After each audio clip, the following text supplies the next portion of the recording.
This video is going to show you how to make fermented millet the American way, which is using power tools here in the modern kitchen. It's traditionally an African food, and in African countries where they make it, I'm sure they're not using blenders and stainless steel bowls and the like, but it's the same theory. All right, so millet is this grain. It is actually the grain that has the least consumption of water of any grain out there, which is kind of cool, makes it a very sustainable grain. And it comes in, well, we buy it in 25-pound bags, keep in this jar in the house. I would recommend if you're starting out just buying a small bag from your local co-op or grocery store. That way you can try it before you invest in 25 pounds. Dump some millet into a bowl, and you're going to soak it in water to get it started.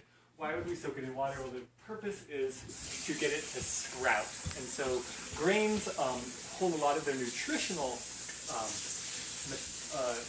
components bonded to compounds like tannins and other toxins that keep it from sprouting. So when you give it enough water, it sprouts and it releases those toxins.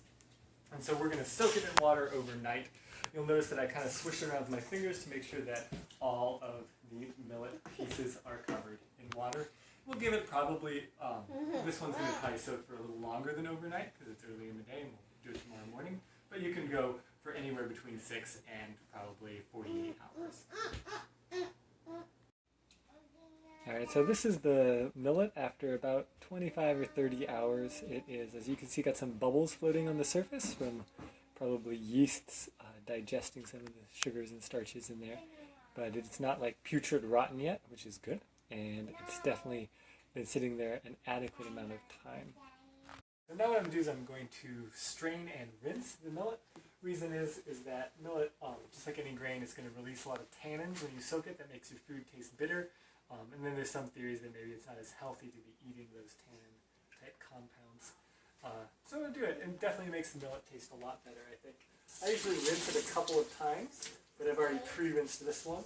So we can get quickly to the next stage, which is adding it to the blender, or whatever grinding device you have. If you've got a food processor with a really good sharp blade, it would probably work. A cheap blender, not a Cuisinarts, would probably work fine as long as it has a sharp blade and is put in a nice high setting. If you don't have that good of a blender, it still works. You just a lot of times may end up with like a chunkier millet, fermented millet cereal. And I really like the creamy, smooth fermented millet. How much water you use is really up to you. I've noticed that it actually does better with enough water to cover it, with a couple of inches maybe, but not enough to fill the blender with. I think that if you have too much water, it doesn't have enough contact time with the blades don't have enough contact time with the millet. And if you have too little water, of course, it's not enough to turn it into a liquid. This becomes chunky. So we'll fire it up.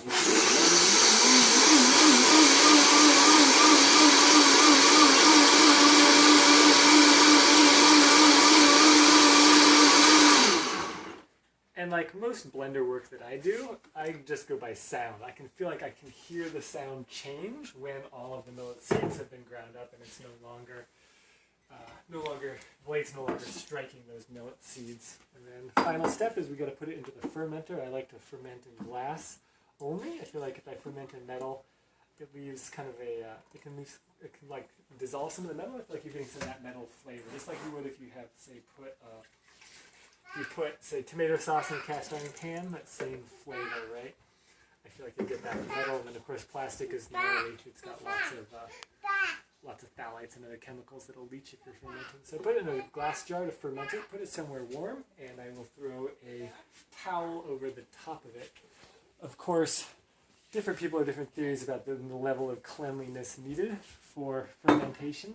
And I'll say some of the best fermented foods I've had were when we used to make sauerkraut with my friend Shaylee, and she would just take all the weird rotten vegetables full of worms out of her garden, like turnips and parsnips and stuff, and just throw them into the grinder and mix them with the cabbage, and we'd make kraut, and it was the best kraut ever. Maybe it was the worms that were fermented in there along with the vegetables, I don't know. But yeah, so different people have theories, their own theories about cleanliness. I would say for fermented millet, cleanliness really doesn't matter. It's only probably a 12, 24-hour ferment max. If you were going to make kombucha, there's definitely evidence that kombucha made at home can contain some really dangerous dangerous bacteria and viruses and stuff that can get in there and can make you sick or just cause longer-term damage to your body. But for this one, I don't think it matters at all. Leave it in a warm place for about 12 hours, and then I'll cook it up tomorrow morning. 10:10. The clock is smiling. Time for fermented millet. So you'll notice the millet has a bit of a frothy goo on the surface here. It's just the yeast, just like if you were making like a bread, a sourdough starter or something. I tend to prefer a more gentle fermented millet now in my old age, and so I will pour this froth off. Of course, if you prefer a more intense flavor, you are welcome to leave the froth on.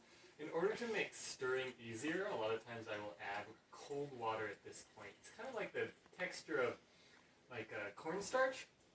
So if you've ever mixed cornstarch with hot water, like poured it into a pot of boiling soup, you know that it instantly forms this disgusting ball, right? So you want to first mix your millet with cold water. And this is really an effective way to save yourself a lot of pain and suffering later.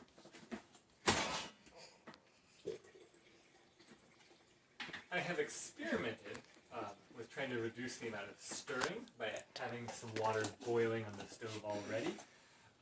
There are varying opinions on this, and I'm gonna try it out this time. So bring some of this water to a boil, and then I'm going to add the millet solution to that after it's already hot.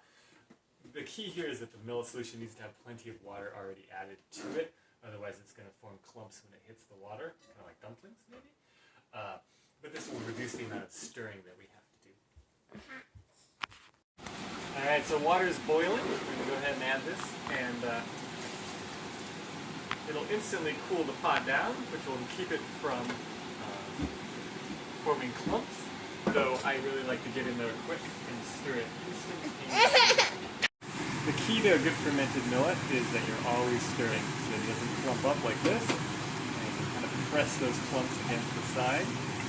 And you're going to need to keep that bottom clear, because otherwise the stuff's going to burn to the bottom the same way, say, milk would burn when you're making yogurt if you weren't using a double boiler. So stirring constantly is really the key to a successful millet. Do I get bored and sometimes leave? Sure. You got to come back and check real quick. I would not leave it for more than a minute or two. Also, you'll notice that the fan is on in the stove, so we'll take this moment to give a quick public health announcement that most people who study children's asthma suggest that we ban these propane-based stoves.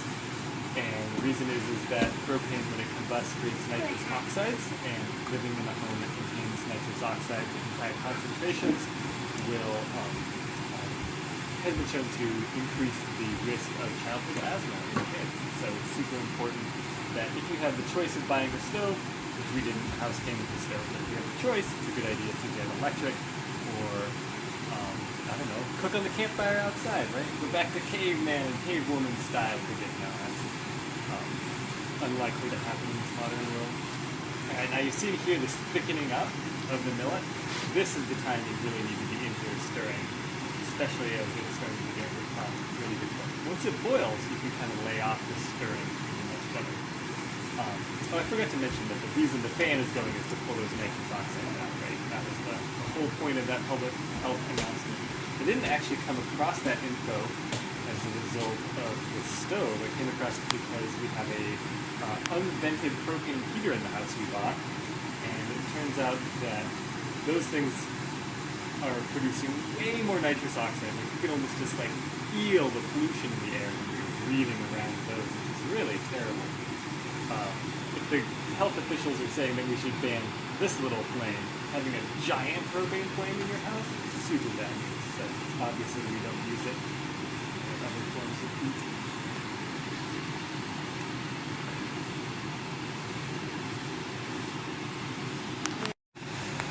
Alright, we'll see that the millet is boiling heavily now. I'm going to turn it down. Ideally, you don't really need to boil it heavily. It just gets your breakfast done quickly if you're trying to get off and do something else. And you'll see that it's still a very thin consistency. This is my preference, is to have a thinner consistency. Makes it more kind of like a porridge than like a clumpy ball of goo. Of course, if you like, thicker consistency, all you have to do is just add a little bit less water. Of course, if you add less water, that is going to increase the amount of stirring that you got to do, right? So I can walk away from this, especially once it starts to boil, no trouble. But if I had a thicker consistency, I would need to be stirring this constantly.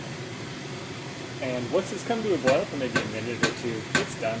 It probably doesn't even need a minute or two, but I like to just make sure it's still fully cooked. And with this thinner liquid, of course, you're going to need a ladle to serve. And then, if you were to eat this, it would probably not be very good. Lots of people try fermented millet and they're like, I don't like it. And then they try and make themselves a pot of oatmeal instead, and then they dump a ton of butter and sugar in it. I'm like, well, if you put a ton of butter and sugar into your fermented millet, it would probably taste good, right? So I like a decent amount of butter, and then I usually go with fruit. But the key here is that you're flavoring to taste, right? There's no right or wrong way to do the flavorings, and the important part though is that you are making it taste good for yourself, because a lot of people, like I say, will judge the millet, not because of millet on its own is not that great. Oatmeal on its own, not that great. Rice on its own, tolerable, right? But way better if you put a little butter on it. So, anyway, throwing a little fruit in there, a little butter, and I usually also like to add a little milk, or half and half. Either of those are pretty good additions as well. It adds kind of a more cereal flavor to it.